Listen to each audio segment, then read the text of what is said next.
কল্পনা করুন, পৃথিবীতে বর্তমানে ৮০০ কোটিরও বেশি মানুষ রয়েছে।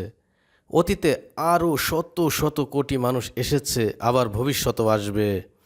কিন্তু আশ্চর্যের বিষয় হলো, এই বিশাল মানবজাতির মধ্যে এমন দুজন মানুষও খুঁজে পাওয়া যাবে না যাদের আঙ্গুলের ছাপ একদম একই। আজকের আধুনিক বিজ্ঞান, পুলিশ বিভাগ, ফরেনসিক ল্যাব সবাই একজন মানুষকে শনাক্ত করার জন্য আঙ্গুলের ছাপ ব্যবহার করে।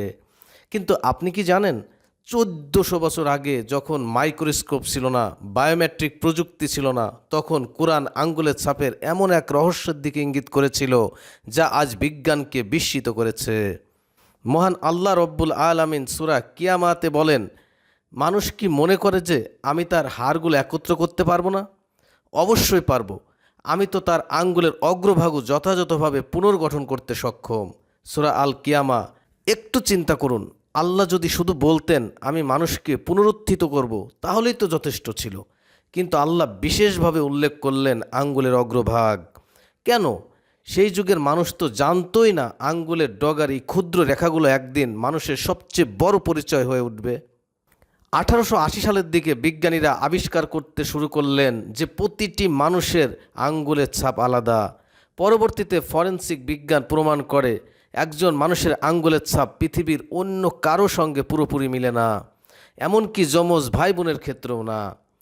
আজ পৃথিবীর বিমানবন্দরে, ব্যাংক, জাতীয় পরিচয়পত্র, মোবাইল ফোন সব জায়গায় ফিঙ্গারপ্রিন্ট ব্যবহার করা হচ্ছে, কারণ বিজ্ঞান জানে একজন মানুষের পরিচয় নির্ধারণের সবচেয়ে নির্ভরযোগ্য উপায় হলো তার আঙ্গুলের ছাপ।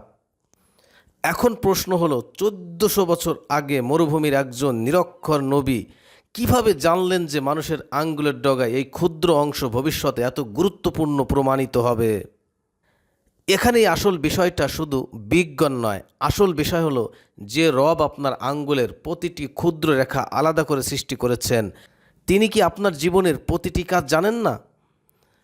আপনি যখন একা থাকবেন, যখন মানুষ আপনাকে দেখে না, আপনার গোপন কথা, গোপন কান্না, গোপন পাপ সব কিছুই সেই মহান রবের কাছে অবশ্যই স্পষ্ট।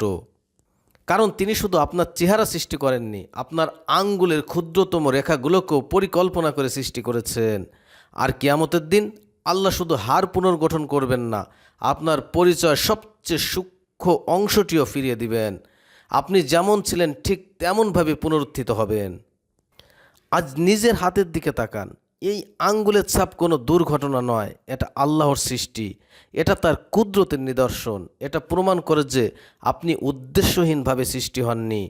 যে রব আপনার আঙ্গুলের প্রতিটি রেখা জানেন, তিনি আপনার হৃদয়ের প্রতিটি কথাও জানেন। তাই ভাবুন, আমরা সেই মহান সৃষ্টির দিকে ফিরে যাই, নামাজের দিকে ফিরে যাই, কোরআনের দিকে ফিরে যাই। কারণ কোরআনের প্রতিটি আয়াত শুধু পড়ার জন্য নয়, চিন্তা করার জন্য।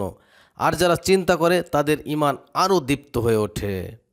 নিশ্চয়ই আসমান ও জমিনের সৃষ্টিতে এবং দিন ও রাতের পরিবর্তনে জ্ঞানীদের জন্য নিদর্শন রয়েছে। সূরা আল ইমরান। সুবহানাল্লাহ, যিনি আমার আঙ্গুলের ছাপ সৃষ্টি করেছেন তিনি আমার রব।